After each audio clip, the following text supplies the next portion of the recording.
Hello students. तो आज का हमारा टॉपिक है 12th क्लास की फिजिक्स का, और जिसमें हम अध्ययन कर रहे हैं चैप्टर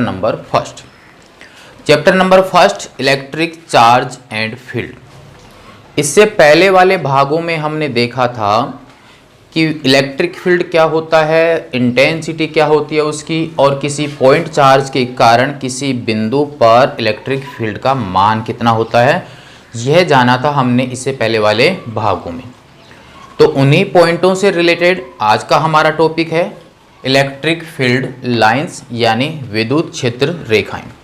जैसा कि आपको बताया हुआ है कि जो भी पॉइंट हम अध्ययन करेंगे उसका पूरा का पूरा जो बेस होगा वो इससे पहले वाले पॉइंटों से ही रिलेटेड होता है, मतलब उसी का विस्तार करके आगे उससे रिलेटेड बताया जाता है।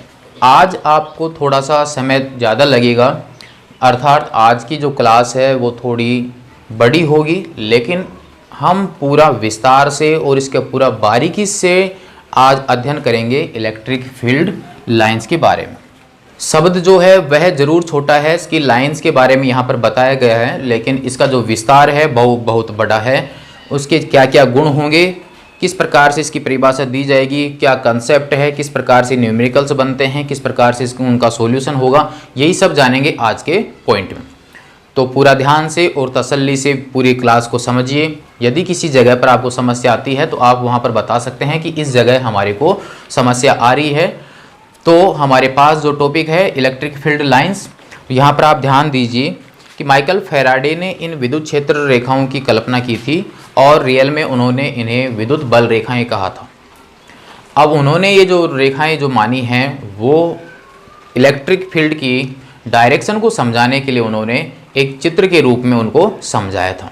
यानी इलेक्ट्रिक फील्ड की डायरेक्शन को उन्होंने चित्र के द्वारा समझाया, अर्थात रेखाओं के द्वारा समझाया, और उन रेखाओं को ही उन्होंने इलेक्ट्रिक फोर्स लाइंस बोला था, अर्थात विद्युत बल रेखाएं बोला था। और उन्होंने बताया कि किसी विद्युत क्षेत्र की जो दिशा होती है उसको हम किस प्रकार से दर्शा सकते हैं। तो उन्होंने एक तरह से कल्पना करके एक डायग्राम बनाया कि इस प्रकार से इसको हम समझा सकते हैं। ध्यान रखना, इसकी परिभाषा जो है वो इसके पूरे सारांश से ही निकलेगी। और अब आपको यह भी बताया कि जो भी टॉपिक हम अध्ययन करेंगे उसके पहले वाले पॉइंटों का हम रिलेटेड अध्ययन करेंगे। अब चूंकि हमारा तो पॉइंट जो है वो खुद ही इलेक्ट्रिक फील्ड से रिलेटेड है, इसका मतलब इलेक्ट्रिक फील्ड का जो कंसेप्ट होगा वो हमारे यहाँ पर काम में आएगा। इसमें तो स्टार्ट करते हैं आज का टॉपिक इलेक्ट्रिक फील्ड लाइन्स। तो प्यारे विद्यार्थियों ध्यान दीजिए, इससे पहले वाला जो टॉपिक था वो था हमारे पास में इलेक्ट्रिक फील्ड किसी पॉइंट चार्ज के ऊपर। तो उसके बारे में यदि हम समझें, मान लीजिए कि हमारे पास में कोई प्लस क्यू चार्ज है और इस प्लस क्यू चार्ज के कारण किसी पॉइंट पी पर यदि हम इलेक्ट्रिक फील्ड की इंटेंसिटी का फॉर्मूला ज्ञात करें तो वह मान हमारे को मिलता है E = kq/r², जहां r जो है वो इससे इस बिंदु P के बीच की डिस्टेंस है। यानी E जो है वो इनवर्स प्रोपोर्शनल होता है किसके, r² के। यहाँ पर हमारे पास में r का मान यदि ज़्यादा होता है तो इसका मतलब है कि E के मान में क्या होगी, कमी होगी, जिसके बारे में हम पहले से भी अध्ययन कर चुके हैं। अब हमारे पास प्लस क्यू चार्ज के कारण P के ऊपर वैल्यू तो है ये, लेकिन इस P बिंदु के ऊपर इलेक्ट्रिक फील्ड की जो डायरेक्शन होगी वो किस प्रकार से होगी उसके बारे में भी हमने जाना है। अब यदि पॉजिटिव चार्ज है तो इसके कारण जो इलेक्ट्रिक फील्ड आएगा उसकी डायरेक्शन होगी चार्ज से बाहर की ओर, क्योंकि P पॉइंट के ऊपर हम मानते हैं कि वहाँ पर एक टेस्ट चार्ज होता है और उस टेस्ट चार्ज के ऊपर प्लस Q के कारण जो क्षेत्र बना हुआ है उस क्षेत्र का प्रभाव होता है जिसका वो परीक्षण करता है। और Q नोट के ऊपर जो फोर्स लगता है वह फोर्स ही एक तरह से क्या होता है, उसकी इंटेंसिटी होती है। तो फोर्स की डायरेक्शन अब हमारे को पता है कि यहाँ पर पॉजिटिव चार्ज है, यह खुद भी पॉजिटिव चार्ज है, इस कारण से Q नोट पर जो फोर्स लगेगा वो लगेगा यहाँ पर रिपल फोर्स यानी प्रतिकर्षण बल। इस कारण से यह Q नोट को दाईं ओर खिसकाता है और इलेक्ट्रिक फील्ड की डायरेक्शन भी होगी इस प्रकार से। यदि यहाँ पर नेगेटिव चार्ज होता है तब यहाँ पर इलेक्ट्रिक फील्ड की डायरेक्शन होगी आवेश की ओर। यहाँ से तो हमारे को यह तो पता चल गया कि इस पॉइंट के ऊपर यदि वैल्यू ज्ञात करना चाहते हैं तो वैल्यू होती है kq/r², तथा डायरेक्शन होगी पॉजिटिव के कारण बाहर की ओर और नेगेटिव के कारण आवेश की ओर। तो यहाँ पर ये जो सूत्र के रूप में हमने यहाँ पर कैलकुलेशन किया, इसी को यदि हम डायग्राम के रूप में दर्शाएं तो उन्होंने जो डायग्राम दिया वो था इस प्रकार से। तो इलेक्ट्रिक फील्ड के लिए उन्होंने जो कल्पना की, इलेक्ट्रिक फील्ड की डायरेक्शन को दर्शाने के लिए उन्होंने जो एक प्रतीक चित्रण प्राप्त किया वो प्राप्त किया इस प्रकार का, या इस प्रकार की उन्होंने कल्पना की। ध्यान रखना, इस प्रकार की कोई रेखाएं होती नहीं है जिसके द्वारा इलेक्ट्रिक फील्ड को दर्शाया जाता है। ये सिर्फ एक काल्पनिक रेखाएं होती हैं, अर्थात मन से मानी हुई होती हैं कि इस प्रकार से होंगी तथा इनमें ये गुण होते हैं। उस कंडीशन के अनुसार उन्होंने ये कल्पना की थी। तो यहाँ पर उन्होंने इलेक्ट्रिक फील्ड को दर्शाने के लिए इस प्रकार के एरो का उपयोग किया। तो अब हमारे पास जो पॉइंट था कि यहाँ पर किसी पॉइंट के ऊपर वैल्यू जो होती है उसका फॉर्मूला तो हमारे पास में होता है E बराबर KQ/R², और डायरेक्शन होती है पॉजिटिव से बाहर की ओर और नेगेटिव से होती है आवेश की ओर।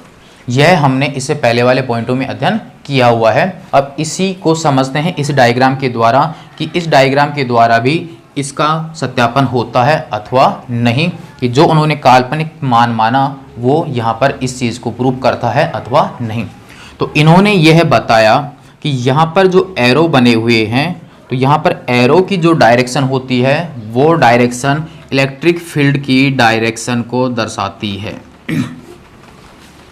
यानी जो एरो की डायरेक्शन होगी उसी डायरेक्शन में इलेक्ट्रिक फील्ड की डायरेक्शन होगी। तो यहाँ पर ध्यान दीजिए स्टूडेंट्स, तो क्या पॉजिटिव चार्ज है तो पॉजिटिव चार्ज से जो एरो हैं वो बाहर की ओर ही निकल रहे हैं, और पॉजिटिव चार्ज के कारण इलेक्ट्रिक फील्ड की डायरेक्शन होती है वो आवेश से जाती हुई होती है, और यहाँ पर भी आवेश से जाता हुआ ही हमारे को दिखाई दे रहा है। इसका मतलब एक कथन उनका बिल्कुल सही बैठता है कि यहाँ पर इलेक्ट्रिक फील्ड की जो डायरेक्शन होगी वो पॉजिटिव चार्ज के कारण बाहर की ओर होती है। यदि यहाँ पर नेगेटिव चार्ज होता है तो ये एरो जो होंगे उनकी डायरेक्शन अंदर की ओर होगी। मतलब यहाँ पर -Q होगा तो यहाँ पर एरो इस प्रकार से बनेंगे। तो यहाँ पर डायरेक्शन को यह जो डायग्राम बना हुआ है वो बिल्कुल सही समझाता है। सेकंड, अब देखते हैं उसके मैग्नीट्यूड के बारे में कि उसका मैग्नीट्यूड कहाँ पर होगा। क्योंकि अभी तक हमने देखा था कि यहाँ पर पॉजिटिव चार्ज जो लिया था और P पॉइंट को यहाँ पर हमने लिया जहाँ पर डिस्टेंस कितनी है R। यदि P पॉइंट को यहाँ पर लेते हैं तब यहाँ पर E की वैल्यू जैसे मान लिया 1, इस पॉइंट के ऊपर लेते हैं तो यहाँ पर E की जो वैल्यू होगी वो मान ली हमने कितनी है 2। यानी चार्ज के निकट यदि हम देखते हैं तो E1 का मान ज़्यादा होगा, यदि यहाँ पर सेकंड पॉइंट पे लेते हैं तो यहाँ पर E2 का मान इससे थोड़ा कम होगा। अगर पॉइंट को और दूर ले जाते हैं तो वहाँ पर इलेक्ट्रिक फील्ड के मान में और भी कमी होती है। अर्थात जैसे जैसे पॉइंट से हम दूर जाते हैं तो वहाँ पर इलेक्ट्रिक फील्ड के मैग्नीट्यूड में क्या होती है, कमी होती है, जो कि इस फॉर्मूले के द्वारा हमारे को स्पष्ट होता है। तो क्या यही पॉइंट यहाँ पर भी लागू हो रहा है कि जैसे जैसे हम 4 से दूर जाएं तो क्या इस चित्र के द्वारा भी ऐसा समझने में आ रहा है कि वहाँ पर उसका मैग्नीट्यूड कम होता जा रहा है। तो देखिए यहाँ पर 11वीं कक्षा में हमने देखा था कि किसी भी वेक्टर को यदि हम दर्शाते हैं तो उस वेक्टर को दर्शाने के लिए एक तीर का उपयोग करते हैं, और तीर की जो डायरेक्शन होती है वो उस वेक्टर क्वांटिटी की डायरेक्शन को दर्शाती है। जबकि यहाँ पर जो तीर की लंबाई होगी यानी एरो की जो लंबाई होगी, जो लेंथ इसकी होगी, वह लेंथ इसके मैग्नीट्यूड को दर्शाती है। यानी जिस वेक्टर क्वांटिटी के बारे में बताना चाहते हैं तो वहाँ पर एरो की जो लेंथ होती है वो एरो की लेंथ उस वेक्टर क्वांटिटी के मैग्नीट्यूड को यानी उसके परिमाण को दर्शाती है, उसके मान को बताती है। यदि यहाँ पर एरो की लंबाई ज़्यादा है तो इसका मतलब उसका मैग्नीट्यूड भी ज़्यादा होगा। यदि एरो की लंबाई कम है तो उसका मैग्नीट्यूड कम होगा, और कम है तो इसका मतलब मैग्नीट्यूड और कम होता जाएगा। तो यह हमने 11वीं कक्षा में ही सदिश वाले चैप्टर में अध्ययन किया है कि एरो की लंबाई उसके मैग्नीट्यूड को और एरो की डायरेक्शन उस वेक्टर क्वांटिटी की डायरेक्शन को दर्शाती है। तो यहाँ पर आप देखिए डायग्राम से आपको स्पष्ट हो रहा होगा कि चार्ज के निकट जो एरो हैं उनकी लंबाई ज़्यादा है। चार्ज से जैसे जैसे दूर जा रहे हैं एरो की लंबाई कम होती जा रही है। आगे भी जाएंगे एरो की लंबाई कम होती जाएगी। तो क्या एरो कहीं ना कहीं ख़त्म होगा? ध्यान रखना, एरो की लंबाई कहीं पर भी शून्य नहीं होगी, मतलब एरो कहीं पर भी ख़त्म नहीं होगा। बिल्कुल छोटा एरो बनेगा लेकिन बनेगा ज़रूर। यहाँ तो हमारे पास एक निश्चित जगह है इसलिए हमने इसको यहीं पर रोक दिया है, बल्कि आपका जो एरो होगा वो कहीं पर भी नहीं रुकेगा, छोटा होता जाएगा होता जाएगा होता जाएगा लेकिन ख़त्म नहीं होगा। और यदि कहीं पर ख़त्म होगा तो वह होगा कहाँ पर? अनंत पर, क्योंकि एरो की जो लेंथ है वो इसके मैग्नीट्यूड को दर्शाती है। आर की वैल्यू जब इनफाइनाइट होगी उस समय ही आपके पास में ई की वैल्यू कितनी होगी? 0 होगी। तो E का मान 0 आपकी कब होगा, जब अनंत होगा। और चूंकि यहाँ पर अनंत कहीं पर भी नहीं है, इसका मतलब ये एरो आपके छोटे होते हुए चले जाएंगे लेकिन कहीं पर समाप्त नहीं होंगे। हमने सिर्फ इसको समझने के लिए यहाँ पर इसको रोक दिया है। तो अब हमारे पास यहाँ से यह तो स्पष्ट हो गया कि यहाँ पर एरो की जो लेंथ होगी वो लेंथ आपकी किसको दर्शाएगी, इलेक्ट्रिक फील्ड के मैग्नीट्यूड को, यानी उसके परिमाण को। तथा एरो की जो डायरेक्शन होगी वो डायरेक्शन इलेक्ट्रिक फील्ड की डायरेक्शन को भी दर्शाएगी, यानी उसकी दिशा को भी दर्शाएगी। तो इसका मतलब यहाँ पर माइकल फैराडे ने जो इलेक्ट्रिक फील्ड को दर्शाने के लिए कल्पना की कि इस प्रकार की एरो के द्वारा या इस प्रकार के तीरों के द्वारा हम इलेक्ट्रिक फील्ड को दर्शा सकते हैं, तो यहाँ पर हमारे पास यह बात बिल्कुल सही बैठती है। क्योंकि इलेक्ट्रिक फील्ड का जो टॉपिक हमने अध्ययन किया उसके अनुसार हमारे पास फॉर्मूला E बराबर KQ/R² है। उसके अनुसार हमने यह देखा कि वहाँ पर हमारे पास R की वैल्यू यदि बढ़ती है तो वहाँ पर इलेक्ट्रिक फील्ड के मैग्नीट्यूड की वैल्यू कम होगी, यानी 0.4 से जैसे जैसे हम दूर जाएंगे इलेक्ट्रिक फील्ड का मैग्नीट्यूड डाउन होता जाएगा। और डायरेक्शन जो थी वो हमने यहाँ पर अध्ययन की कि पॉजिटिव चार्ज के कारण इलेक्ट्रिक फील्ड होता है बाहर की ओर तथा नेगेटिव चार्ज के कारण इलेक्ट्रिक फील्ड होता है आवेश की ओर। और यही बात ये डायग्राम भी समझा रहा है। अब हमारे पास यहाँ पर जो उन्होंने डायग्राम दिया अब उसका विस्तार किया गया। तो यहाँ पर छोटे छोटे जो एरो बने हुए थे उन एरो को आगे चल के एक पूरी लाइन में कन्वर्ट कर दिया गया और यहाँ पर एरो जो थे वो यहाँ से समाप्त हो जाते हैं और पूरे एरो जो है वो पूरी एक लाइन बन चुके हैं। तो इसका मतलब अब इलेक्ट्रिक फील्ड को एरो के द्वारा नहीं बल्कि एक लाइन के द्वारा दर्शाया जाने लग गया। तो फिर उस लाइन को दर्शाने के बाद में क्या वो डायग्राम जो बनेगा वो क्या इन दोनों कंडीशनों के बारे में बता पाएगा, वो देखते हैं अब। तो अब हमारे पास यहाँ से एरो को ख़त्म कर दिया गया और कुछ लाइनों का यहाँ पर क्या किया गया, उपयोग किया गया उसके इलेक्ट्रिक फील्ड को समझाने के लिए। एग्जाम में पूछा जाता है कि इलेक्ट्रिक फील्ड लाइंस होती क्या हैं तथा उनकी प्रॉपर्टीज़ क्या होती हैं, क्या क्या उनमें गुणधर्म होते हैं। या तो उनमें से कोई 4 प्रॉपर्टीज़ के बारे में पूछा जाता है या किसी एक प्रॉपर्टी के बारे में स्पेशल पूछ लिया जाता है। वो हम जब टॉपिक को पूरा विस्तार से समझेंगे तब वहाँ पर देखेंगे। अभी हम सिर्फ इस विद्युत क्षेत्र रेखाओं का बेसिक कंसेप्ट क्लियर करना चाहते हैं कि रियल में ये होती क्या है, किस प्रकार से ये बनती हैं, यदि हम भूल भी जाएं तो इनका हम निर्माण कैसे कर सकते हैं, वो हमारा बेसिक कंसेप्ट अभी फ़िलहाल चल रहा है। इसलिए पूरा आप ध्यान से देखिए कि यहाँ पर लाइंस का उपयोग करके अब इलेक्ट्रिक फील्ड के बारे में समझाने का प्रयास किया गया।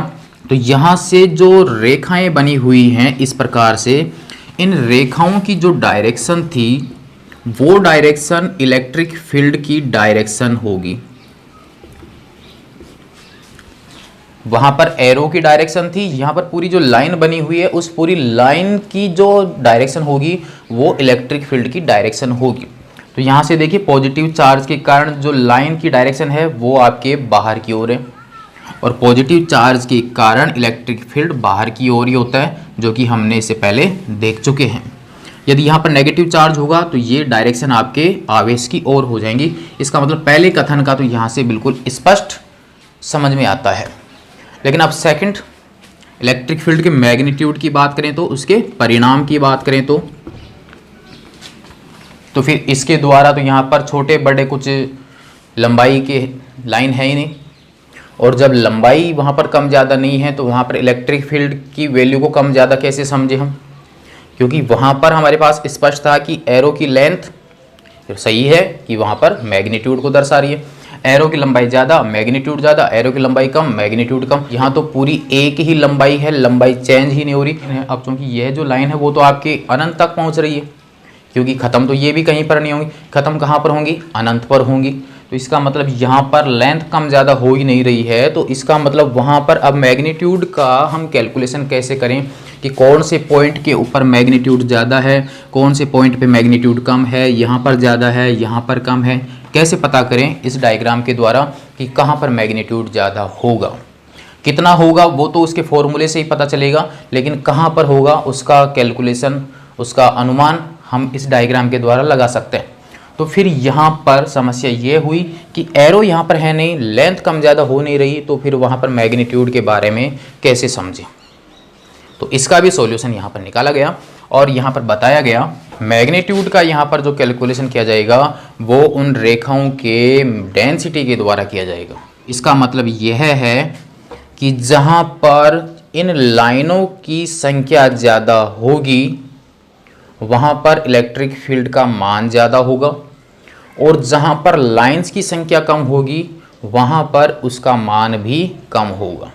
तो यहाँ पर ध्यान दीजिए कि जैसे मान लीजिए कि हमने यहाँ पर ये एरिया कवर किया, यहाँ पर हमने ये एरिया कवर किया और इतना ही एरिया हमने यहाँ पर बनाया, तो सेम एरिया हमने इस इलेक्ट्रिक फील्ड में कवर किया है। तो इस एरिया के द्वारा यानी इस पॉइंट के ऊपर हमारे पास 3 लाइनें प्राप्त हो रही हैं। एक तरह से ध्यान रखना, यहाँ पर हम अनेक रेखाएं बना सकते हैं, कोई ज़रूरी नहीं कि यहाँ पर 8 ही लाइन होंगी। लाइंस की जो मात्रा होगी वो उस चार्ज की वैल्यू पर डिपेंड करेगी कि चार्ज की वैल्यू जितनी ज़्यादा होगी इसका मतलब वहाँ पर लाइंस की संख्या भी ज़्यादा होगी। वो अभी हम इसके प्रॉपर्टी में अध्ययन करेंगे, ध्यान रखना। तो यहाँ पर थोड़ा समझने के लिए कि यहाँ पर हमारे पास 3 लाइनें हैं और इतने ही एरिया के द्वारा यहाँ पर एक लाइन ही प्राप्त हो रही है। इसका मतलब इस पॉइंट पर यानी नंबर 1 वाले पॉइंट पर और नंबर 2 वाले पॉइंट की यदि हम बात करें तो 1 नंबर के पॉइंट पर हम इलेक्ट्रिक फील्ड का मान ज्ञात करना चाहेंगे तो वह मान 2 नंबर वाले पॉइंट के ऊपर जो मान आएगा उससे ज़्यादा आएगा, क्योंकि यहाँ पर 1 नंबर पर संख्याएं ज़्यादा हैं लाइंस की और यहाँ पर संख्या आपके कम है और यही होता है इसकी डेंसिटी। यानी प्रति एकांक क्षेत्रफल में लाइंस की जो संख्या होगी वो क्या कहलाएगी, उसकी डेंसिटी। तो सीधा सा हमारे पास यही है। इस प्रकार से जैसे अनेकों रेखाएं हम बना दें और यहाँ पर ये वाला एरिया लेते हैं और ये वाला एरिया यहाँ पर भी लेते हैं, तो यहाँ पर तो हमारे पास संख्या बहुत ज़्यादा है और यहाँ पर संख्या हमारे पास कम है। इसका मतलब इस पॉइंट पर यदि हम इलेक्ट्रिक फील्ड की वैल्यू ज्ञात करना चाहेंगे तो वह वैल्यू ज़्यादा होगी और इस पॉइंट के ऊपर इलेक्ट्रिक फील्ड की वैल्यू कम होगी। तो यहाँ पर ये जो डायग्राम बना, इस डायग्राम से भी हमारे पास मैग्नीट्यूड और डायरेक्शन का पता चलता है। कैसे चला? लाइंस की जो डायरेक्शन वो इलेक्ट्रिक फील्ड की डायरेक्शन को दर्शाएगी, जबकि यहाँ पर उन रेखाओं की जो संख्या होगी यानी डेंसिटी जो है, डेंसिटी जहाँ पर रेखाओं की ज़्यादा होगी वहाँ पर इलेक्ट्रिक फील्ड का मैग्नीट्यूड भी ज़्यादा होगा और यदि डेंसिटी कम है तो वहाँ पर इलेक्ट्रिक फील्ड का मैग्नीट्यूड भी कम होगा। तो दोनों डायग्रामों से अब आपको शायद ये समझ में आ गया होगा कि दोनों डायग्रामों के द्वारा इलेक्ट्रिक फील्ड और मैग्नीट्यूड किस प्रकार से कैलकुलेट किया गया और उसका अनुमान लगाया गया। थोड़ा सा दोबारा से देख लेते हैं कि जो एरोज वाली कंडीशन थी उन एरोज वाली कंडीशन के अनुसार यहाँ एरो की जो डायरेक्शन है वो इलेक्ट्रिक फील्ड की डायरेक्शन को भी दर्शाती है तथा एरो की जो लेंथ है वो लेंथ इसके मैग्नीट्यूड को दर्शाती है, अर्थात इसके परिमाण को दर्शाती है, जो इससे पहले वाले डायग्राम के द्वारा हमने समझा। अब इस सेकंड डायग्राम के द्वारा यहाँ पर जो लाइन है उस लाइन की जो डायरेक्शन है वो इलेक्ट्रिक फील्ड की डायरेक्शन को दर्शाएगी तथा यहाँ पर जो लाइनें हैं उन लाइनों की जो डेंसिटी है, अर्थात जहाँ रेखाओं की संख्या अधिक है वहाँ पर उसका मैग्नीट्यूड ज़्यादा होगा और जहाँ पर रेखाओं की संख्या कम है यानी उनकी डेंसिटी कम है तो वहाँ पर उसका मैग्नीट्यूड भी क्या होगा, कम होगा। ये दोनों डायग्रामों से अब तक हमने समझा है। तो अब हम यहाँ पर ये समझें कि यहाँ पर इन्होंने ये जो लाइन है वो इस प्रकार से ही क्यों मानी है, बाहर क्यों निकलती हुई क्यों मानी है, कुछ और प्रकार से क्यों नहीं मानी है। तो अभी तक ध्यान देना, अभी तक हमारे पास इसकी डेफिनेशन नहीं आई है कि इसकी डेफिनेशन होती क्या है। अभी तक हम सिर्फ यहाँ पर उनके द्वारा कल्पना किए गए डायग्राम का ही अध्ययन कर रहे हैं। इसके कंसेप्ट को समझने के लिए इन पॉइंटों को समझना अति आवश्यक है। पुनः देखते हैं, और चूंकि आप इसके बारे में समझ भी चुके हैं पहले, उसी को अब हम आगे बढ़ाते हैं। तो हमारे पास पॉइंट चार्ज प्लस क्यू है। अब यदि हम कोई टेस्ट चार्ज क्यू नोट को इस पॉइंट पर रखते हैं तो यहाँ पर इस टेस्ट चार्ज के ऊपर जो फोर्स लगेगा वो लगेगा रिपल फोर्स और उसकी डायरेक्शन होगी इस प्रकार से, यानी यह क्यू नोट जो है वो अब इस डायरेक्शन में आगे बढ़ेगा यानी इस दिशा में चलने लग जाएगा। अब हमारे को यह भी पता है कि इन दोनों आवेशों के मध्य जो बल लगेगा वह बल इन दोनों आवेशों को मिलाने वाली क्रिया रेखा के अनुदिश ही होगा। तो प्रतिकर्षण बल लगेगा और बाहर की ओर लगेगा। अब चूंकि प्रतिकर्षण के कारण ये इस लाइन के ऊपर ही क्यू नोट जो है वो आगे गति करने लग जाएगा और चलता जाएगा। क्या समान स्पीड से आगे बढ़ेगा? नहीं, क्योंकि यहाँ पर चार्ज के पास जब रहेगा तो हमारे पास यहाँ डिस्टेंस यदि कम होगी तो वहाँ पर इसके ऊपर लगने वाला फोर्स ज़्यादा होगा। यदि वो थोड़ा आगे जाता है तो फिर बल का असर कम होगा, फिर थोड़ा आगे चला जाएगा तो यहाँ पर उसका बल का मान और कम होगा। इसकी वजह से बल लगता जा रहा है, जिसकी वजह से ये आगे बढ़ता जा रहा है प्रतिकर्षण बल के कारण। लेकिन जैसे जैसे ये इससे दूर जाएगा तो इसके ऊपर लगने वाले बल की मात्रा कम होती जाएगी, यानी इसकी स्पीड में क्या होगा? परिवर्तन होगा। और उस परिवर्तन की वजह से ही वहाँ पर एक्सेलरेशन यानी त्वरण भी उत्पन्न होगा। उसी के बारे में हम आगे भी समझेंगे, ध्यान रखना। तो हमारे पास ये जो क्यू नोट है वो इस लाइन पे चलने लग गया, तो यह इस क्यू नोट के द्वारा एक पथ बन गया जिसके ऊपर ये क्यू नोट चल रहा है।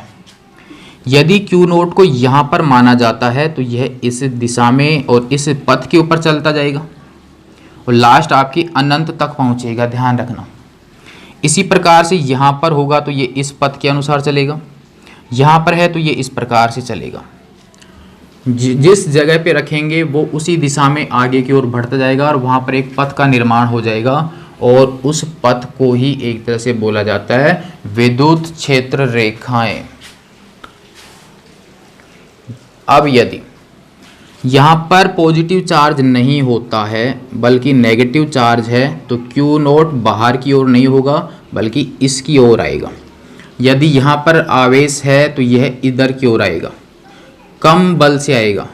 यहाँ पर पहुँचता है तो आकर्षण बल से और आगे आ जाएगा, आकर्षण बल से और आगे आएगा। अब आकर्षण बल बढ़ता जाएगा तो यह स्पीड से आता जाएगा और इसके नज़दीक जब आएगा तो यहाँ पर इसके ऊपर सर्वाधिक बल लगेगा। यदि क्यू नोट को इसी के ऊपर रख देते हैं यानी पी पॉइंट इसी के ऊपर लेते हैं तो वहाँ पर आर बराबर क्या हो जाएगा?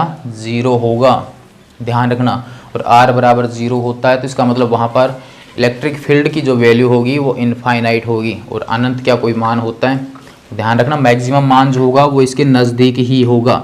इसके मेन पॉइंट के ऊपर हम कोई वैल्यू कैलकुलेट नहीं कर सकते, इस बात का भी आपको ध्यान रखना है।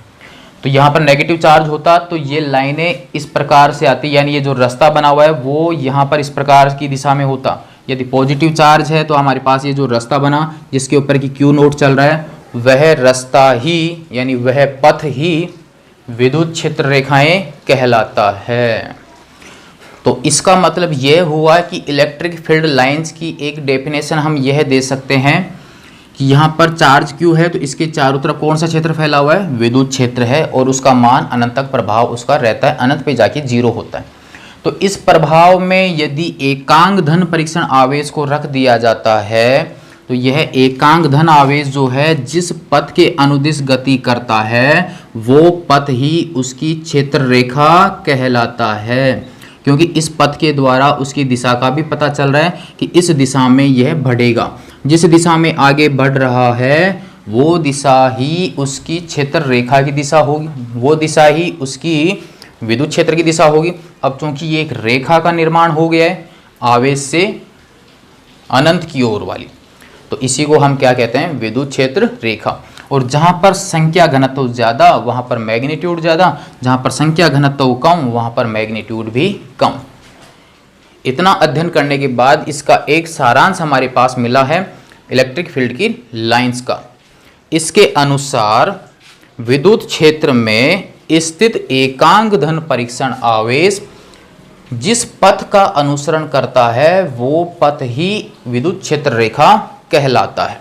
यहाँ पर फिर ये एक और कंडीशन देखी गई कि इलेक्ट्रिक फील्ड लाइन जो होती हैं इस डायग्राम के अनुसार सीधी सरल रेखा प्राप्त हो रही है, लेकिन इलेक्ट्रिक फील्ड लाइन जो हैं वो सीधी रेखा ही नहीं होती हैं बल्कि कर्व के रूप में भी प्राप्त होती हैं, यानी वक्र रूप में भी इलेक्ट्रिक फील्ड लाइन होती हैं।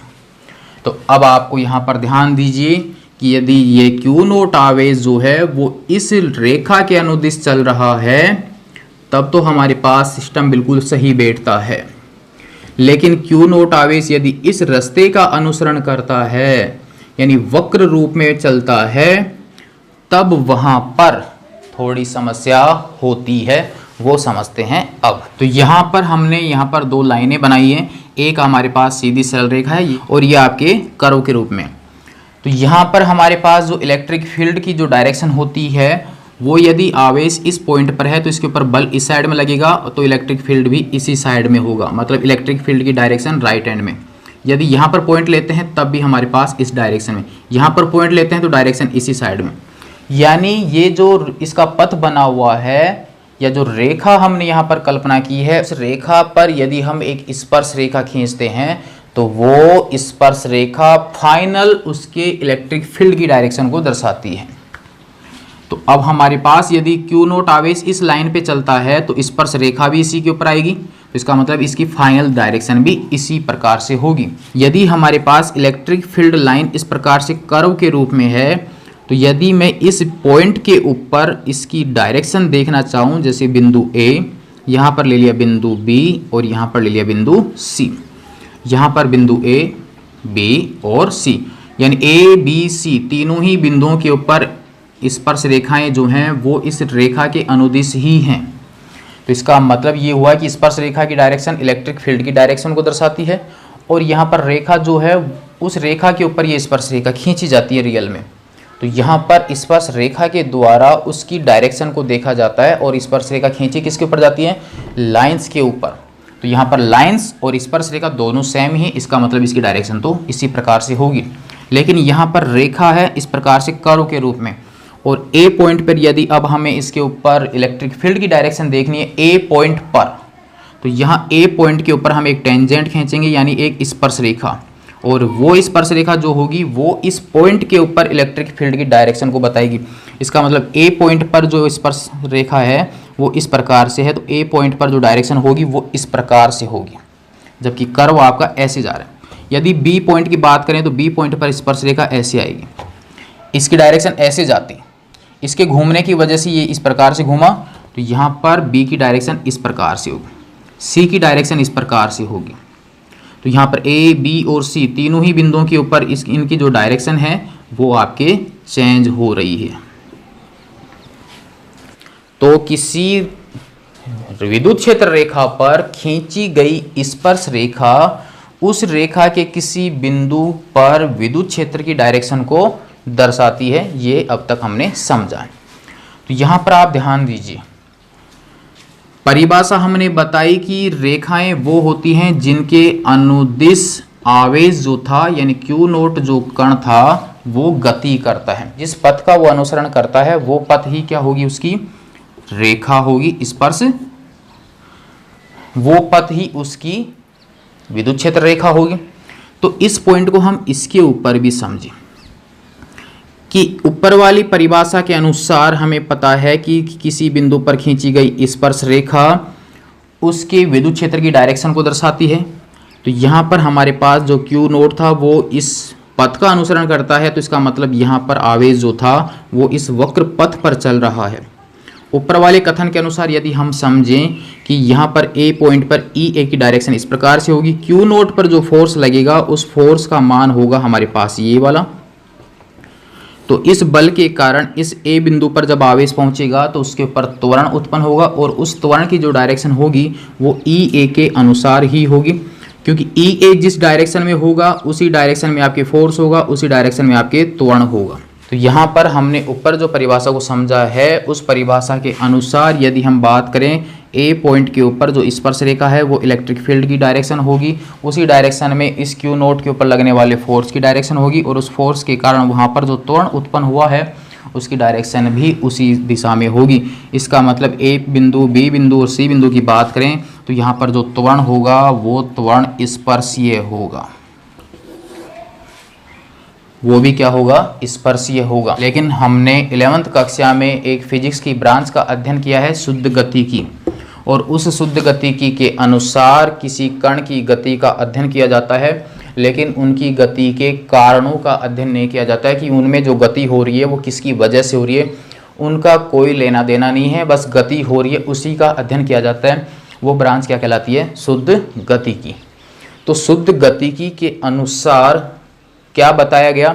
उसके अनुसार यह बताया गया कि यदि कोई कण वक्र पथ में चलता है, जैसे यहाँ पर हमारे पास Q नोट चल रहा है, तो तो हमारे ऊपर वाली परिभाषा के अनुसार त्वरण की दिशा होगी स्पर्श रेखीय, लेकिन शुद्ध गतिकी के अनुसार जब कोई कण किसी वक्र पथ में चलता है तब वहां पर त्वरण की जो डायरेक्शन होती है वो स्पर्श रेखीय नहीं होती है।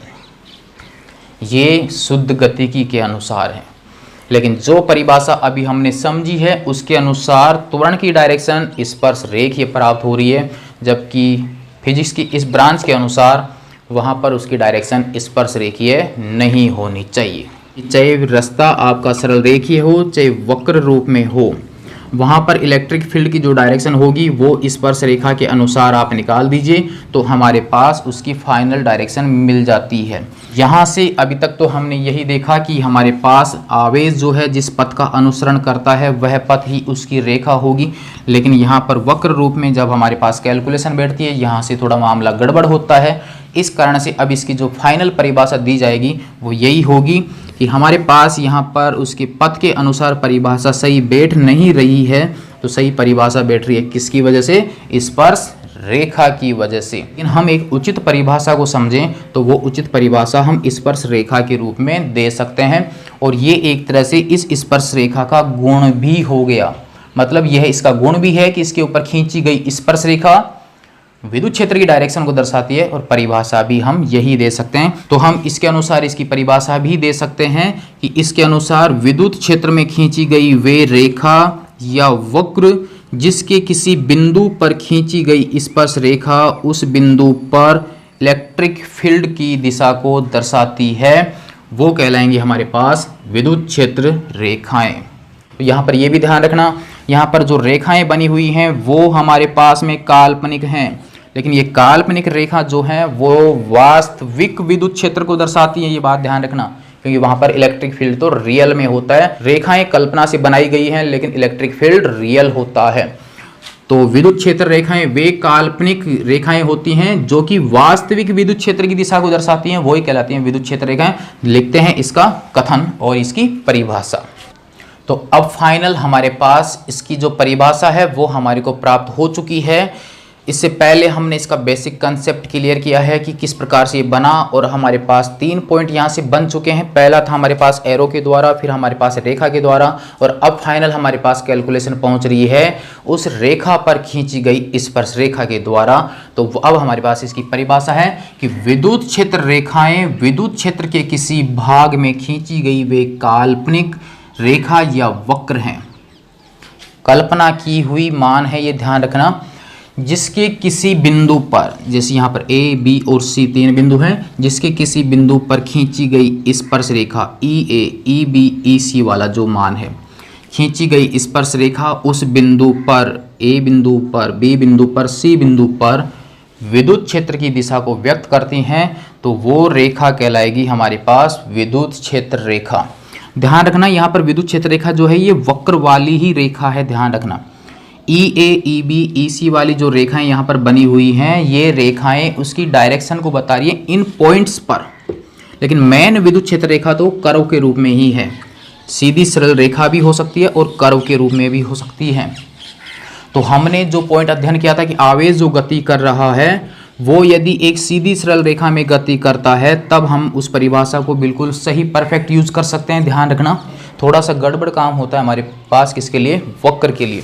इसलिए दोनों का सॉल्यूशन निकाल के हमने ये परिभाषा दी है स्पर्श रेखा वाली, बाकी वो वाली परिभाषा इसके अनुसार बिल्कुल सही होती है, और वो बनाई हमने इस स्पर्श रेखा के अनुसार। तो क्या परिभाषा हुई कि विद्युत क्षेत्र में खींची गई वे काल्पनिक रेखा या वक्र जिसके किसी बिंदु पर खींची गई स्पर्श रेखा उन बिंदुओं पर विद्युत क्षेत्र की दिशा को व्यक्त करती हैं, उन रेखाओं को विद्युत क्षेत्र रेखाएं कहते हैं। तो यह था हमारे पास इलेक्ट्रिक फील्ड लाइंस की डेफिनेशन, उसके बारे में इसका कथन, रीजन जो हमने देखा कि यहाँ पर कर्व के रूप में किस प्रकार से चेंज होती हैं, सीधी सरल रेखा के रूप में किस प्रकार से चेंज होती हैं, विद्युत बल रेखाओं की अपेक्षा विद्युत क्षेत्र रेखा बोलना उचित ज़्यादा क्यों है, ये समझा हमने अब तक के क्लास के द्वारा। अब देखते हैं विद्युत क्षेत्र रेखाएं जो हमने यहाँ पर बनाई हैं, जो कि आपकी सीधी सरल रेखा भी हो सकती हैं और वक्र रूप में भी हो सकती हैं, ध्यान रखना। तो अब इन रेखाओं में क्या क्या गुण होगा वो गुण देखते हैं अब इससे आगे के पॉइंट में। तो यहाँ से आप इसकी परिभाषा को नोट कर सकते हैं या इसका स्क्रीनशॉट ले सकते हैं और ये परिभाषा आप इसकी लिख सकते हैं।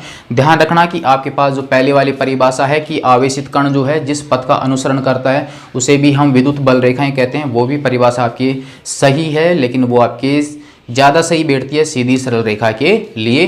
कर्व के लिए वो परिभाषा थोड़ी डिस्टर्ब होती है। हम इसकी उचित परिभाषा ये वाली लिख सकते हैं जो कि दोनों ही स्थितियों के लिए सही है। देखते हैं इसके गुणधर्म।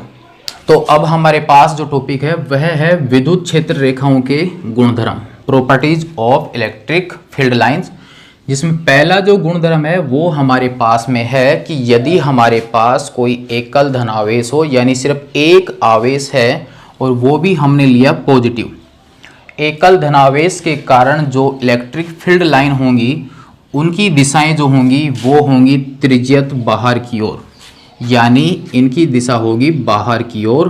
अब चूंकि यह जो इलेक्ट्रिक फील्ड लाइन है वो हम दिक् स्थान में बना सकते हैं, इसके कारण यहाँ पर हमारे पास पॉइंट चार्ज है, यहाँ पर रेखाएं ऊपर की ओर, इस साइड में चारों तरफ रेखाएं होंगी, इस कारण से हम इनको बोल सकते हैं त्रिज्यीय रूप में। तो पॉजिटिव चार्ज के कारण इलेक्ट्रिक फील्ड लाइन होंगी बाहर की ओर, जबकि नेगेटिव चार्ज यदि हमारे पास में है तो वहाँ पर इलेक्ट्रिक फील्ड लाइन होंगी आवेश की ओर, यानी अंदर की ओर। तो यह हो गया हमारे पास विद्युत क्षेत्र रेखाओं के दो गुणधर्म, एकल धनावेश के लिए और एकल ऋणावेश के लिए। यदि एक से ज़्यादा आवेश हम लेते हैं तब वहाँ पर हमारे पास स्थितियाँ बदल जाएंगी। यहाँ पर हमारे पास दो गुणधर्म इसके कंप्लीट होते हैं। ध्यान रखना, एग्जाम में आपको यही पूछा जाता है कि इलेक्ट्रिक फील्ड लाइन से क्या अभिप्राय है, क्या तात्पर्य है, किन्हें कहते हैं, कोई चार गुणधर्म लिखिए। तो कोई से भी चार गुणधर्म आप अपने मन से लिख सकते हैं। तो पॉइंट अब तक हमने जो समझा, ये दोनों जो पॉइंट हैं अब तक हमने जो इसका बेसिक कंसेप्ट क्लियर किया है उसके अनुसार ये दोनों गुणधर्म ऑलरेडी उसमें आ चुके हैं। कई बार इन रेखाओं में से कोई एक नंबर का प्रश्न भी बना सकता है, किसी एक के बारे में पूछ सकता है कि एकल धनावेश के कारण विद्युत क्षेत्र रेखाओं का प्रतिचित्रण कीजिए, एकल ऋणावेश के कारण विद्युत क्षेत्र रेखाओं का डायग्राम बनाइए, तब आपको ये चित्र बनाना है वहाँ पर। अब देखते हैं इसका नेक्स्ट गुणधर्म। इन दोनों गुणधर्मों को आप नोट कर लीजिए या इसका स्क्रीनशॉट ले लीजिए। देखिए, आपको पहले भी बताया है कि आज की क्लास जो है वो लंबी जरूर होगी, पक्का है, क्योंकि अब इनके गुणधर्म जो हैं वो काफ़ी गुणधर्म हैं। उन सभी गुणधर्मों के बारे में हम समझेंगे कि ये ऐसा क्यों हुआ, किस प्रकार से ऐसी कंडीशन बन रही है, उनका विस्तार से और बारीकी से अध्ययन हम करेंगे। इसलिए लंबी क्लास तो होगी ही होगी, लेकिन पूरा ध्यान रखिए, आप इसको समझिए। यदि पूरा टॉपिक आज का हमारी कंसेप्ट क्लियर हो जाता है तो एग्जाम की दृष्टि से न्यूमेरिकल भी थ्योरेटिकल भी हमारे टॉपिक आज का अति महत्वपूर्ण टॉपिक है और इसका कंसेप्ट आपको बिल्कुल क्लियर हो जाएगा। देखते हैं इसके नेक्स्ट गुणधर्म। गुणधर्म एक हमने अध्ययन किया एकल धनावेश के कारण। गुणधर्म सेकंड हमने अध्ययन किया एकल ऋणावेश के कारण। यदि दोनों चार्ज अलग अलग हैं तब हमने अध्ययन किया पॉजिटिव से रेखाएं निकलती हैं और जबकि नेगेटिव के ऊपर रेखाएं आती हैं। यदि अब दोनों चार्जों को एक साथ लेते हैं, अर्थात हमारे पास कोई निकाय है और उस निकाय में पॉजिटिव चार्ज और नेगेटिव चार्ज दोनों हैं, तब हमारे पास इन दोनों की वजह से इलेक्ट्रिक फील्ड होगा, उन दोनों की वजह से विद्युत क्षेत्र की दिशा होगी। तो वो किस प्रकार से होगी? गुणधर्म के अनुसार पॉजिटिव से रेखाएं बाहर की ओर निकलेंगी, जबकि सेकंड गुणधर्म के अनुसार नेगेटिव के ऊपर पहुंचेंगी। जब दोनों साथ में होंगे तो हमारे पास पॉइंट बन जाता है कि विद्युत क्षेत्र रेखाएं पॉजिटिव से आरंभ होकर निकलती हैं और नेगेटिव पर समाप्त हो जाती हैं। यहाँ से पॉजिटिव से निकलती हैं और नेगेटिव पर पहुँच जाती हैं। सेकंड यहाँ से निकल रही है और यहाँ पर पहुँचेगी। इसी प्रकार से यहाँ पर निकलेंगी और यहाँ पर पहुँचती है।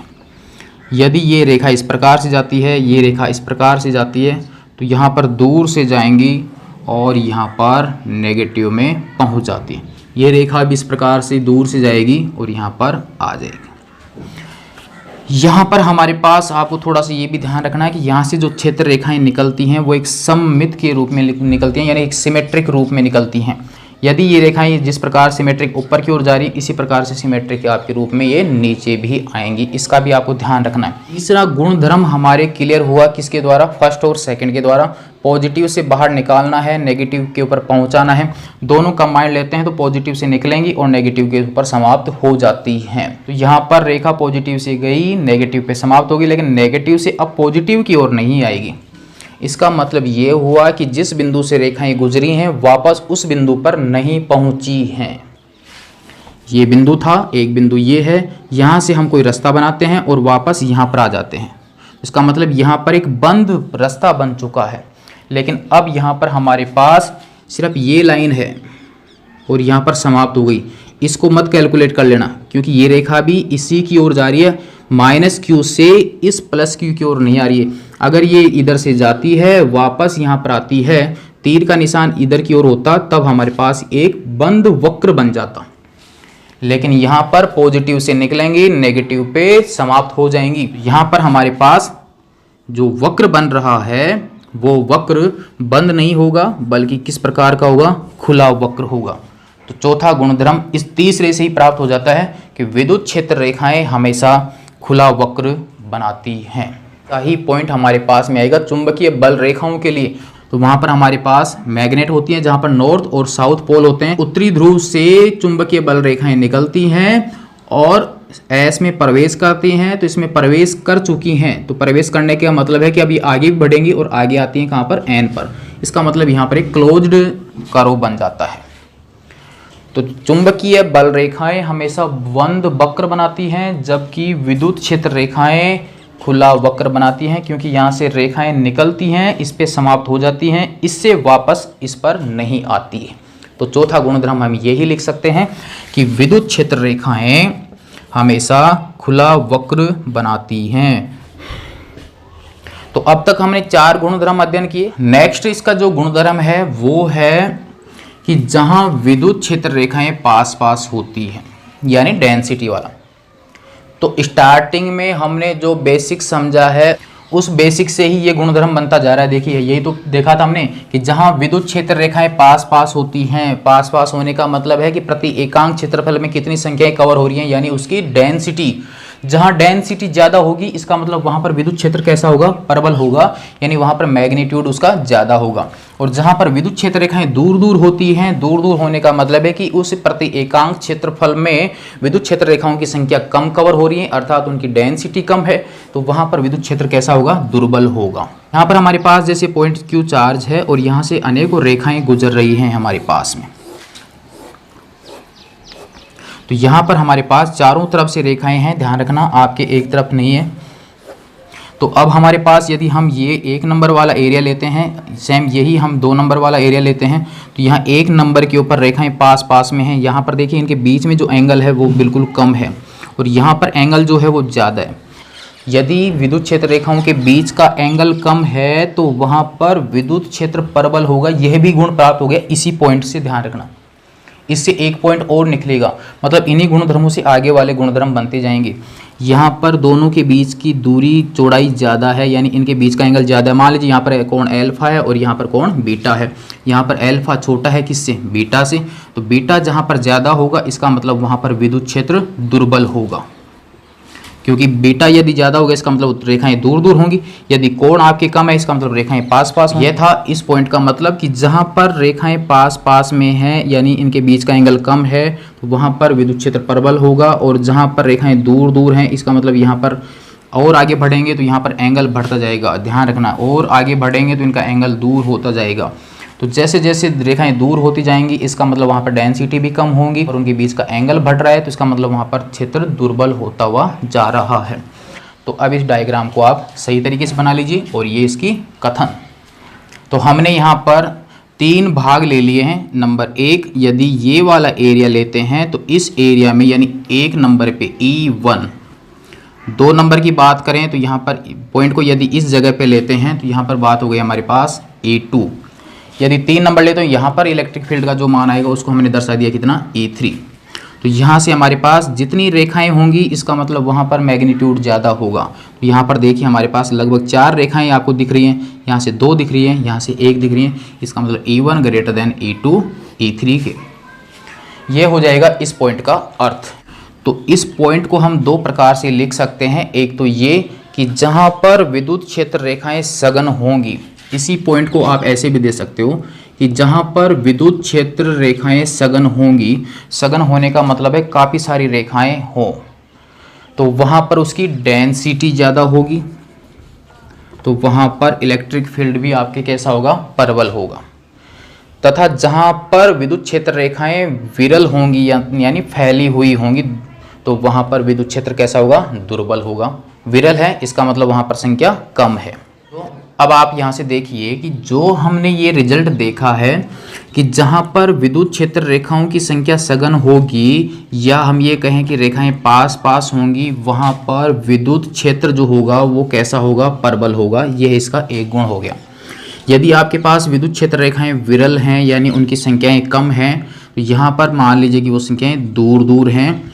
सघन और विरल का आपका पास जो टॉपिक है वो डेंसिटी से है, ध्यान रखना। डेंसिटी का यहाँ पर पॉइंट है कि प्रति एकांक क्षेत्रफल में कितनी रेखाएं वहाँ से कवर हो रही हैं यानी गुजर रही हैं, तो उनकी संख्या को कहलाएगी उसकी डेंसिटी। सघन का मतलब है कि वहाँ पर संख्याएं ज़्यादा हैं और विरल का मतलब है कि वहाँ पर संख्याएं कम है।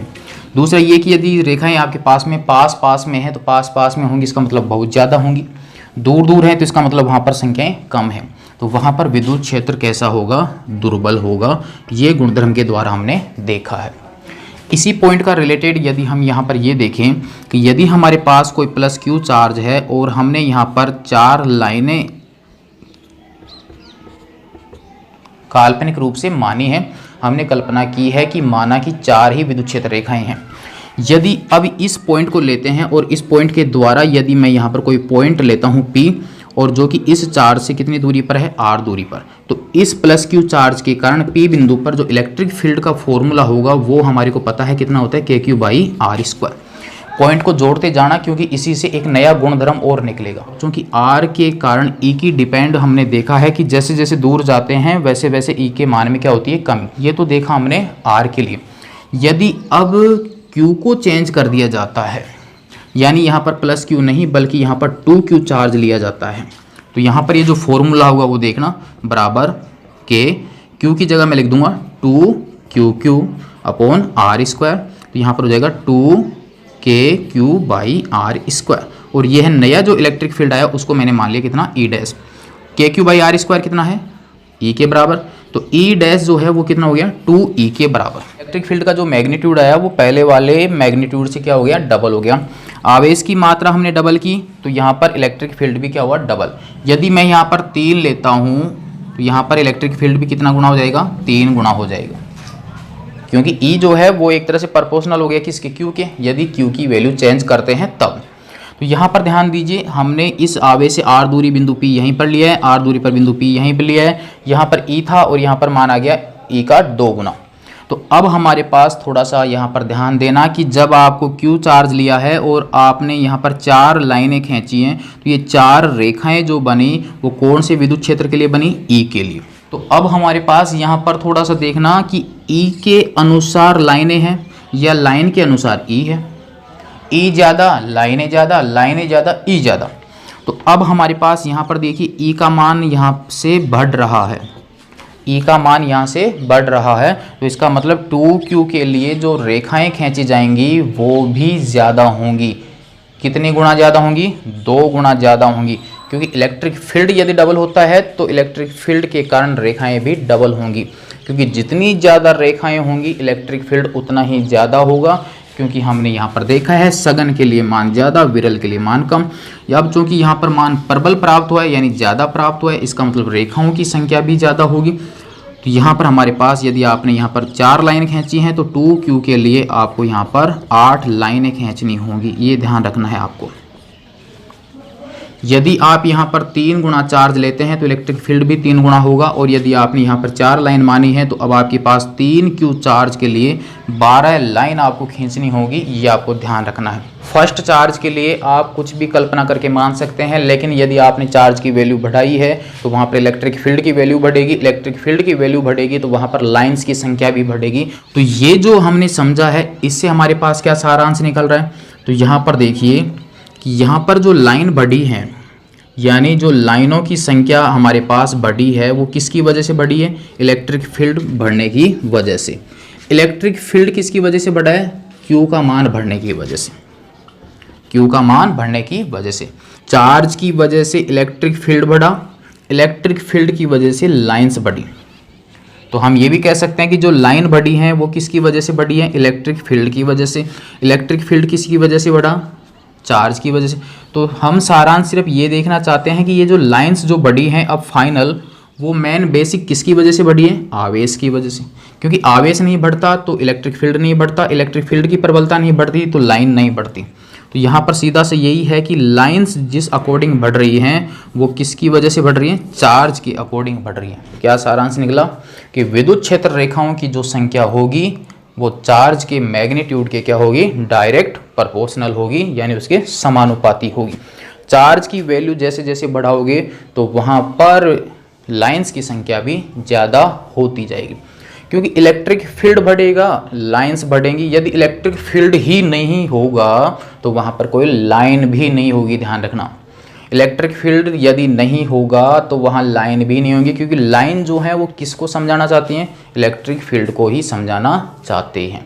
तो हमारे पास नेक्स्ट गुणधर्म लिख देंगे कि इलेक्ट्रिक फील्ड लाइंस जो हैं वो आवेश के परिमाण के क्या होती हैं? समानुपाती, जो समझा हमने इस पॉइंट के द्वारा। तो ये पॉइंट था हमारे पास समझने के लिए। आपको डायरेक्ट गुणधर्म लिखना है। देखते हैं इसका गुणधर्म नेक्स्ट। तो गुणधर्म नंबर 6 हो गया कि विद्युत क्षेत्र रेखाओं की जो संख्या होती है वो डायरेक्ट प्रोपोर्शनल होती है आवेश के परिमाण के, यानी आवेश की वैल्यू बढ़ेगी तो ये कन्फर्म है उसी अनुपात में लाइंस की संख्या भी बढ़ेगी। तो ये हो गया हमारे पास गुणधर्म नंबर 6। अब देखते हैं गुणधर्म नंबर 7। तो प्यारे विद्यार्थियों, अब नेक्स्ट जो हमारा गुणधर्म है वो एग्जाम की दृष्टि से काफ़ी महत्वपूर्ण है, क्योंकि डायरेक्ट इसको 1 नंबर के प्रश्न के लिए पूछ भी लिया जाता है। और गुणधर्म वो है कि दो विद्युत क्षेत्र रेखाएं परस्पर एक दूसरे को काटती नहीं हैं, यानी दो विद्युत क्षेत्र रेखाएं कभी भी एक दूसरे को प्रतिच्छेद नहीं करती हैं। माना कि एक विद्युत रेखा इस प्रकार से है और एक विद्युत रेखा इस प्रकार से है। अब चूंकि ये रेखाएं यहाँ से काट रही हैं और अब हमें यह पता है कि विद्युत क्षेत्र रेखाएं वो होती हैं जिनके किसी बिंदु पर खींची गई स्पर्श रेखा उस पॉइंट पर विद्युत क्षेत्र की दिशा को व्यक्त करती है। तो अब आप थोड़ा सा इस पे ध्यान दीजिए कि यदि मान लीजिए इस प्रकार से रेखाएं संभव हों, तब यदि मैं इस बिंदु को यहाँ पर लूँ तो 1 नंबर वाली जो रेखा है वो बिंदु ए की बात करें तो इसका बिंदु ए यहाँ पर है। तो इस ए बिंदु पर 1 नंबर वाली विद्युत क्षेत्र रेखा के ऊपर विद्युत क्षेत्र की दिशा होगी इस प्रकार से, जिसको मैंने दर्शा दिया EA1 वेक्टर से। समझ में आ रहा होगा।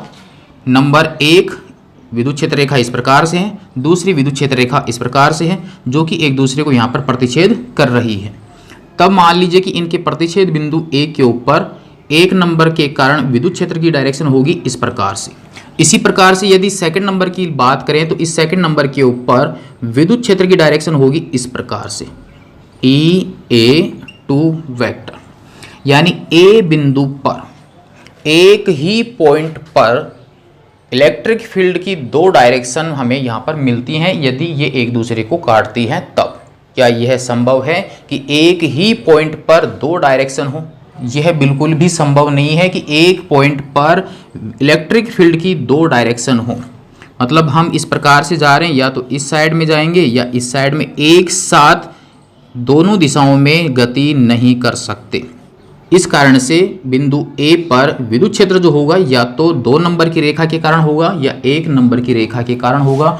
दोनों रेखाओं के कारण एक ही पॉइंट पर 2 दिशाएं संभव नहीं हैं।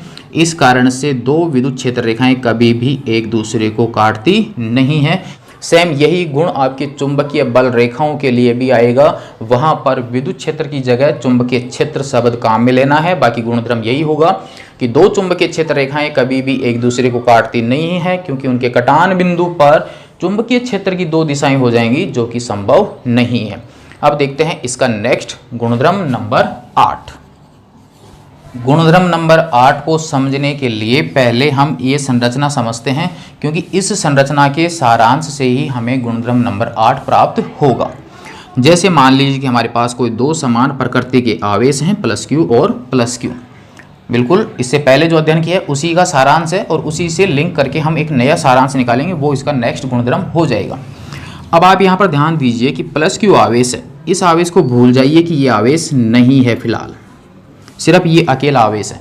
तो इस अकेले आवेश के कारण विद्युत क्षेत्र रेखा इस प्रकार से बाहर की ओर जाएगी, इसी प्रकार से यह इस प्रकार से आगे बढ़ेगी, इसी प्रकार से इस साइड में भी इनकी रेखाएं चलेंगी।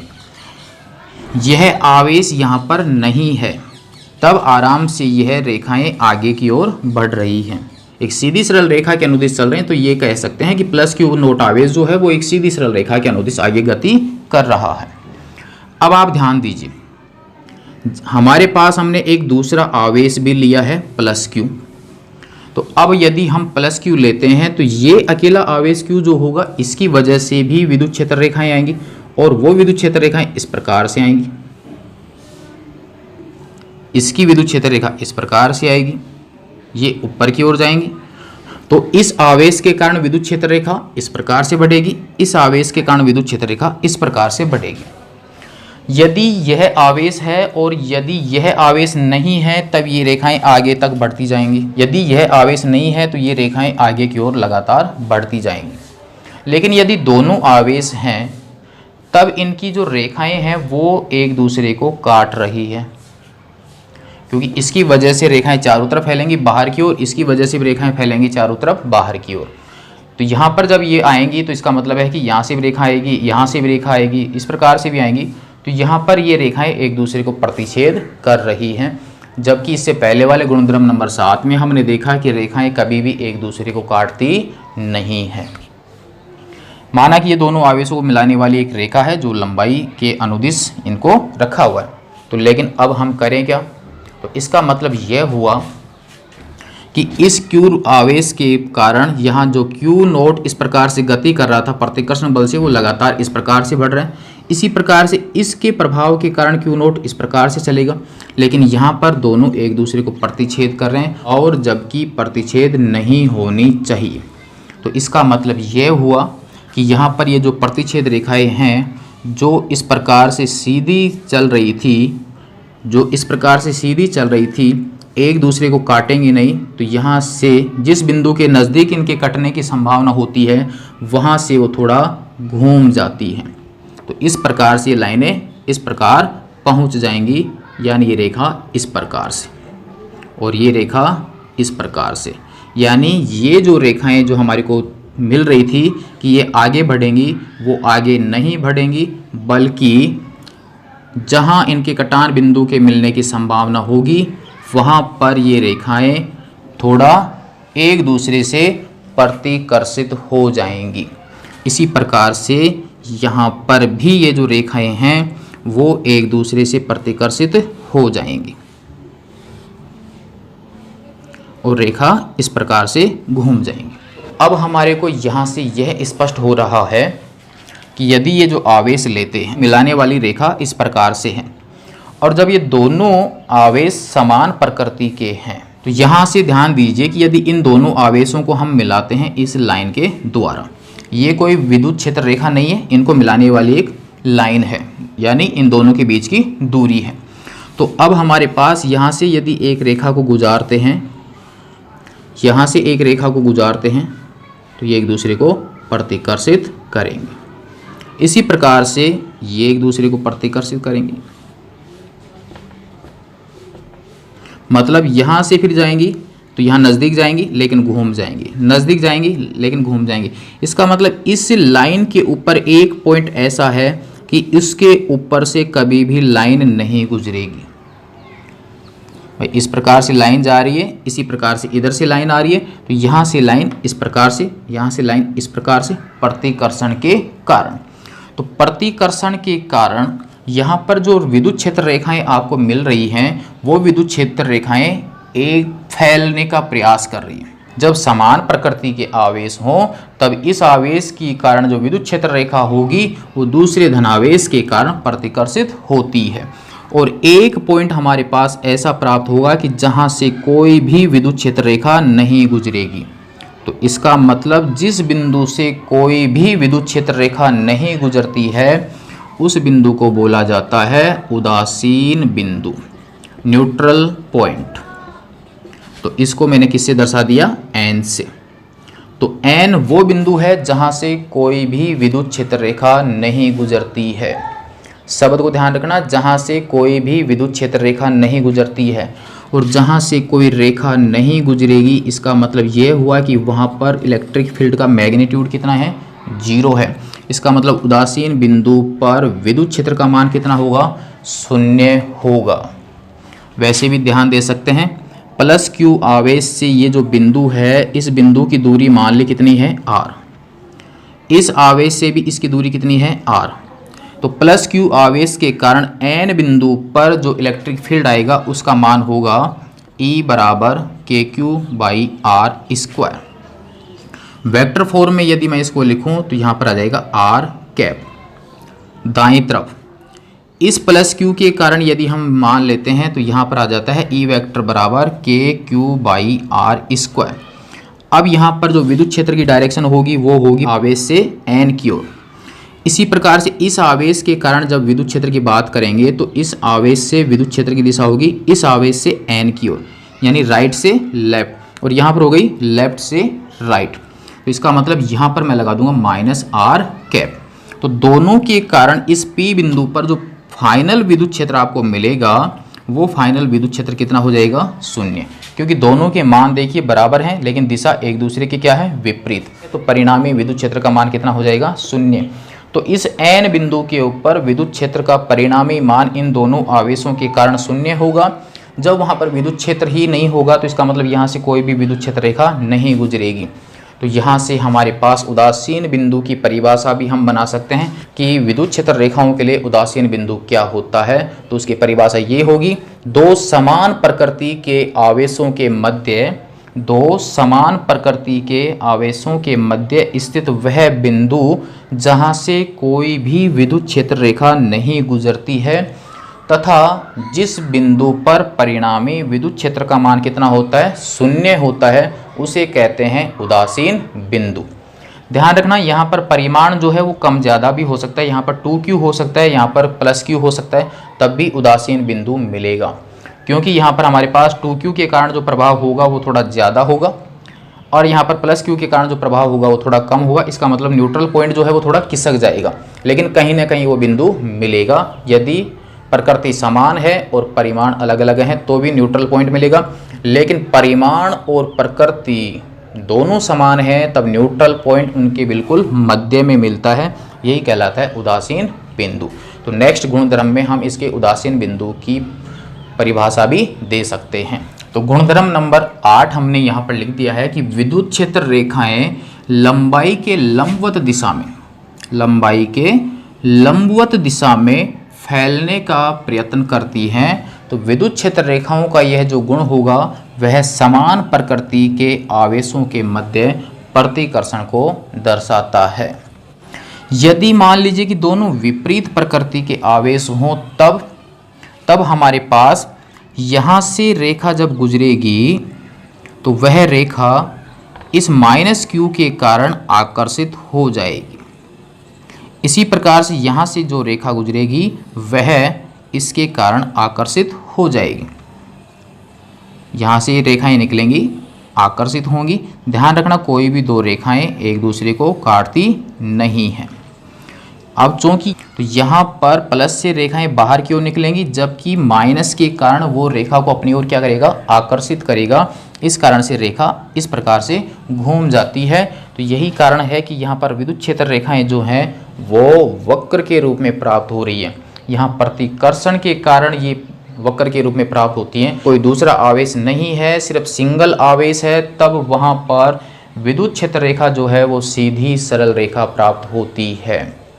तो यहाँ से हमारे पास प्लस और माइनस क्यू आवेश है तब विद्युत क्षेत्र रेखाएं जो हैं ये मिलाने वाली इनकी रेखा हो गई। तो लंबाई की दिशा के अनुदिश ही इकट्ठा होने का क्या करती हैं, प्रयास करती हैं।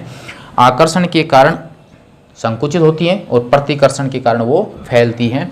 यदि विद्युत क्षेत्र रेखाएं लंबाई के अनुदिश इकट्ठा होने का प्रयास करती हैं, संकुचित होने का प्रयास करती हैं, तो वहाँ पर वो आकर्षण बल को दर्शाती हैं। तो यह हो गया गुणधर्म नंबर 8 और यह हो गया गुणधर्म नंबर 9।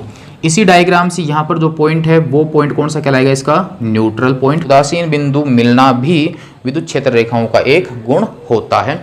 अब लिखते हैं गुणधर्म नंबर 10 उदासीन बिंदु। आप इसको नोट कर लीजिए और इसका स्क्रीनशॉट लेना चाहें तो ले सकते हैं। तो यहाँ पर हमारे पास में हो गया कि दो समान प्रकृति के आवेशों के मध्य स्थित वह बिंदु जहाँ से कोई भी विद्युत क्षेत्र रेखा नहीं गुजरती है, अथवा इस बिंदु पर परिणामी विद्युत क्षेत्र का मान कितना होता है, 0।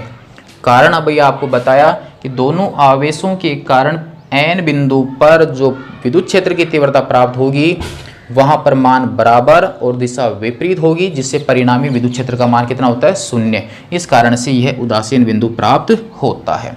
यह हो गया हमारे पास गुणधर्म नंबर 10। गुणधर्म नंबर 11 जो है वो इसका मतलब ये है कि यदि हमारे पास कोई समविभव पृष्ठ हो, यानी कोई ऐसा पृष्ठ हो जिसके प्रत्येक बिंदु पर विभव का मान समान हो, और विभव का टॉपिक हम कक्षा 10 में अध्ययन कर चुके हैं और विस्तार से हम विभव के बारे में अध्ययन करेंगे चैप्टर नंबर 2 में। अभी फ़िलहाल हम यह समझ सकते हैं कि एक ऐसा कोई पृष्ठ होगा, कोई सतह होगी जिसके प्रत्येक बिंदु पर विभव का मान समान होगा। तो ऐसे पृष्ठ से जब कोई विद्युत क्षेत्र रेखा गुजरेगी तो वो विद्युत क्षेत्र रेखा वह विद्युत क्षेत्र रेखा हमेशा उस पृष्ठ के लंबवत होती है। यानी यदि पृष्ठ इस प्रकार से है तो विद्युत क्षेत्र रेखाएं इससे बाहर की ओर होंगी। यदि पृष्ठ जो है वो आपके धनावेश के कारण है तो विद्युत क्षेत्र रेखाएं बाहर की ओर होंगी। यदि इसके ऊपर नेगेटिव चार्ज है तो विद्युत क्षेत्र रेखाएं इसके भीतर की ओर होंगी, लेकिन होंगी इसके लंबवत यानी 90 डिग्री के कोण पर। इसी प्रकार से जैसे मान लीजिए कि हमारे पास कोई चालक गोला है तो इस आवेशित गोले के कारण विद्युत क्षेत्र रेखाएं गुजरेंगी। यदि इसके ऊपर जो चार्ज है वो पॉजिटिव है तो इसका मतलब इससे विद्युत क्षेत्र रेखाएं इस प्रकार से गुजरेंगी। तो यहाँ पर इस पृष्ठ के साथ कितना डिग्री का कोण बन रहा है, 90 डिग्री का कोण बन रहा है। और यही बताया आपको कि किसी चालक सतह लें या समविभव पृष्ठ लें तो वहाँ पर विद्युत क्षेत्र रेखाएं हमेशा पृष्ठ के क्या होती हैं, लंबवत होती हैं।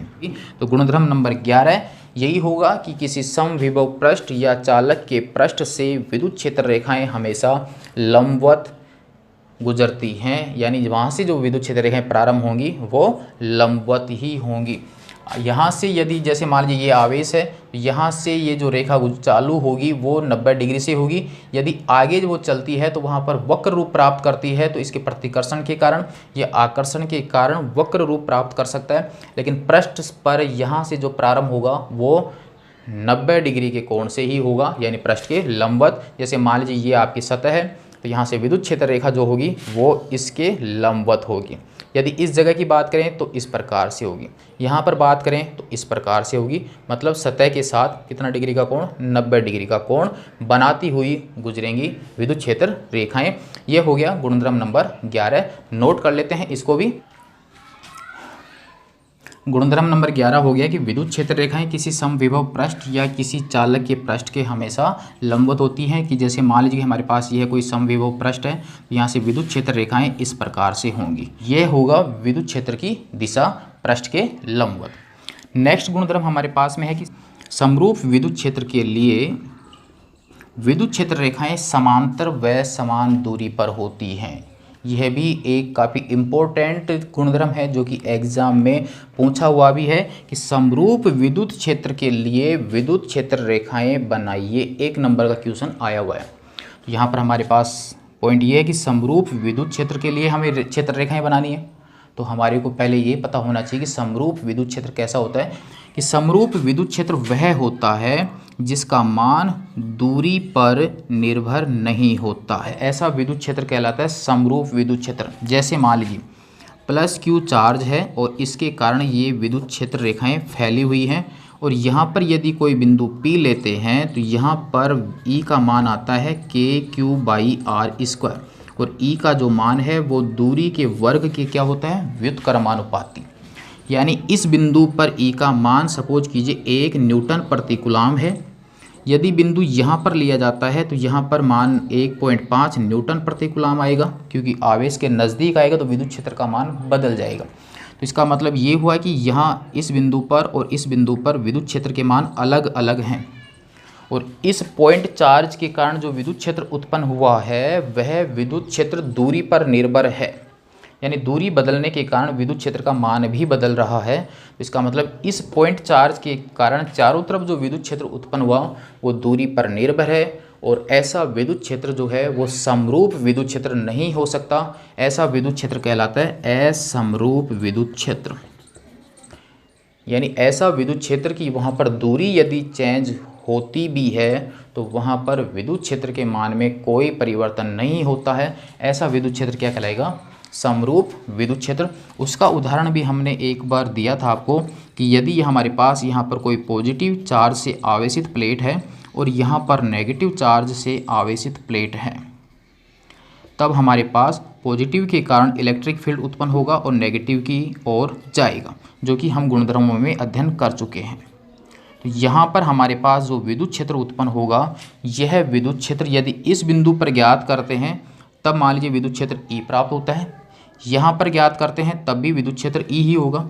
यहाँ पर बिंदु लेते हैं तब भी E होगा। यहाँ पर किसी भी बिंदु पर यदि विद्युत क्षेत्र का मान ज्ञात करना चाहते हैं इस स्थिति में, तो हर बिंदु के ऊपर विद्युत क्षेत्र का मान क्या होगा? समान होगा। तो इसका मतलब यह हुआ कि इन दो आवेशित प्लेटों के मध्य जो विद्युत क्षेत्र यहाँ पर उत्पन्न है, उस विद्युत क्षेत्र का मान दूरी बदलने के कारण चेंज नहीं हो रहा है, क्योंकि यह पॉइंट आवेश के नज़दीक है, ये थोड़ा दूर हो गया, ये इससे दूर हो गया, लेकिन इसके नज़दीक हो गया, तब भी E का मान नहीं बदलता है। इस प्लेट के बारे में भी अध्ययन करेंगे हम चैप्टर नंबर 2 में, संधारित्र के टॉपिक में। तो यहाँ पर ये जो विद्युत क्षेत्र है, ये विद्युत क्षेत्र दूरी पर निर्भर नहीं है। तो इस प्रकार के विद्युत क्षेत्र को क्या कहेंगे हम? समरूप विद्युत क्षेत्र। तो हमारे पास अब समरूप विद्युत क्षेत्र के लिए जो विद्युत क्षेत्र रेखाएं दर्शाएंगे वो इस प्रकार से समांतर रेखाएं होंगी और एक दूसरे से समान दूरी पर होंगी। ये डायग्राम भी आपको बनाना है। देख, तो समरूप विद्युत क्षेत्र को इस प्रकार की लाइनों के द्वारा हम दर्शा सकते हैं। एक दूसरे के समांतर होंगी तथा प्रत्येक के बीच की जो दूरी होगी वह भी समान होगी। तो इस प्रकार से जिन रेखाओं के द्वारा हम दर्शाएंगे, तो यह विद्युत क्षेत्र जो आपको यहाँ पर दर्शाया गया है वो किस प्रकार का विद्युत क्षेत्र होगा? समरूप विद्युत क्षेत्र। तो आगे के टॉपिकों में जब भी समरूप विद्युत क्षेत्र की बात होगी तो आप वहाँ पर सीधी समांतर लाइनें खींच दीजिए, तो वहाँ पर समरूप विद्युत क्षेत्र का निर्माण हो जाएगा। और यदि असमरूप की बात करते हैं तो हमारे पास असमरूप विद्युत क्षेत्र किसी चार्ज के कारण इस प्रकार से बना सकते हैं, तो वहाँ पर मान अलग अलग प्राप्त होता है। यह था हमारे पास समरूप विद्युत क्षेत्र के लिए विद्युत क्षेत्र रेखाएं परस्पर समांतर व समान दूरी पर होती हैं। और 1 नंबर का क्वेश्चन एग्जाम में इसका पूछा गया है कि समरूप विद्युत क्षेत्र के लिए विद्युत क्षेत्र रेखाएं बनाइए। तो यह हो गया हमारे पास विद्युत क्षेत्र रेखाओं के गुणधर्मों का टॉपिक कंप्लीट, जिसमें हमने 12 गुणधर्मों का अध्ययन किया है। विद्युत क्षेत्र रेखा की परिभाषा के बारे में समझा, बेसिक कंसेप्ट को उसका क्लियर किया। तो यहाँ पर आप इनको नोट कर लीजिए या इसका आप स्क्रीनशॉट ले सकते हैं, और 12 गुणधर्म जो हैं वो आप तैयार कर सकते हैं। तो प्यारे विद्यार्थियों, आज की जो क्लास थी वो काफ़ी लंबी आपकी होगी, लेकिन हमने पूरे विद्युत क्षेत्र रेखाओं का पूरा निचोड़ यानी उसके गुणधर्मों के बारे में टोटल बारीकी से समझा है। इसलिए यदि मान लीजिए वीडियो आपको ज़्यादा लंबा लगे तो आप 2 भागों में इसको देख लीजिए। एक साथ यदि आपका कंप्लीट नहीं होता है, लेकिन देखना पूरा कंप्लीट। फिर भी यदि कोई समस्या आती है तो आप कमेंट्स में लिख सकते हैं कि हमारी को इसमें ये प्रॉब्लम आ रही है। यदि समझ में आ जाता है तो आप इसको लाइक और शेयर ज़रूर करें, चैनल को सब्सक्राइब ज़रूर कर लें, क्योंकि इससे आगे आने वाले पॉइंट आपको मिल सके।